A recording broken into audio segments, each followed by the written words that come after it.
Good morning students. कल हमने extrinsic motivation तक पढ़ लिया था। इंट्रिंसिक और एक्सट्रिंसिक में मैंने आपको डिफरेंस बता दिया था। अब है सेल्फ रेगुलेशन, मतलब स्वयं का विनियमन कैसे करना है, मतलब स्वयं को व्यवस्थित कैसे करना है, रेगुलेट कैसे करना है, चलाना कैसे है। तो self regulation is the ability to monitor and manage your energy states, emotions, thoughts and behaviours in ways that are acceptable and produce positive result, such as maintaining well-being, loving relationship and learning. Self regulation एक ऐसी ability होती है, एक ऐसी क्षमता होती है जिसमें आप अपने एनर्जी स्टेट को, अपने इमोशंस को, अपनी भाव को, अपने विचारों को, अपने व्यवहारों को इस तरीके से प्रकट करते हैं ताकि उनका जो रिजल्ट निकले वो सकारात्मक निकले और उससे जो है बहुत सारी जो एक तरह से रिलेशनशिप है या फिर लर्निंग पावर है वो मेंटेन रहे। ठीक है, कहने का मतलब ये है कि स्वयं को आपको रेगुलेट रखना है इस तरीके से, अपने विचारों को, अपने एनर्जी को इस तरह सकारात्मक रखना है ताकि आप कुछ भी करें तो उसको काम पॉजिटिव हो। जैसे इसमें एक ऑप्शन है लविंग रिलेशनशिप, तो मतलब जो रिलेशन है वो भी लविंग होनी चाहिए।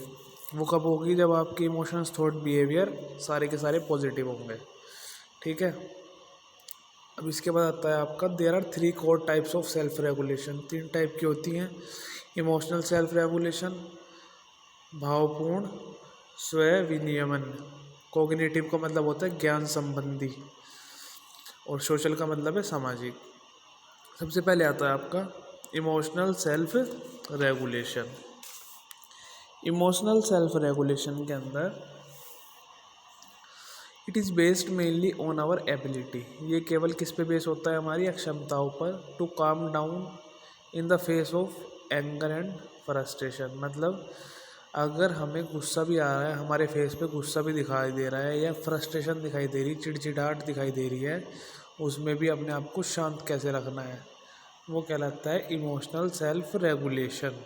उसके बाद है कोग्निटिव सेल्फ रेगुलेशन, मतलब ज्ञान संबंधी स्वयं विनियमन। It boils down to our problem solving abilities, जितनी भी प्रॉब्लम सॉल्विंग क्षमता होती है हमारे अंदर, मतलब जो भी हमारे सामने समस्या है उसको सोल्व करने की जो क्षमताएं हैं उनको बॉइल्स डाउन करता है। उसके बाद आता है आपका सोशल सेल्फ रेगुलेशन, सामाजिक स्वतः विनियमन। इट मीन्स, इसका मतलब ये है कि our capacity to refrain from just saying whatever comes into our mind, specially when those thoughts are of not much use. इसका मतलब ये है कि हमारी जो कैपेसिटी है, हमारी जो अक्षमता है to refrain from just saying, केवल इतना कहने की है whatever comes into our mind, जो भी हमारे माइंड में आता है, स्पेशली वैन दोज कब thoughts are not when those thoughts are not of use much use. कोई भी थॉट्स अगर हमारे दिमाग में आ रहा है, हमारे माइंड में आ रहा है और वो किसी काम का नहीं है, तब भी हम उसको किसी दूसरे के सामने रखते हैं। ठीक है, जैसे इम्पोर्टेंट कैसे है, ये वेरियस वेज दे रखी हैं। इसकी पहला point, it helps people in being more independent, ये आदमियों की हेल्प करता है उनको मोर इंडिपेंडेंट बनाने में। And taking decision by themselves, और डिसीजन लेने में उनके द्वारा। It helps in recovering from stressors as people are able to manage their thoughts and emotion, यह लोगों की सहायता करता है स्ट्रेस को दूर करने में, और जिससे लोग अपने थॉट्स, अपने विचारों को और अपने भाव को ईजिली मैनेज कर सकें। It helps in better performance in school, better relationship ETC, ये बेटर परफॉर्मेंस करने में हेल्प करता है स्कूल के अंदर और रिलेशनशिप में। ठीक है, उसके बाद है being independent gives the right to decide what to do and when to do, independent होना आपको अधिकार देता है किस चीज़ को डिसाइड करने का कि क्या करना है और कब करना है।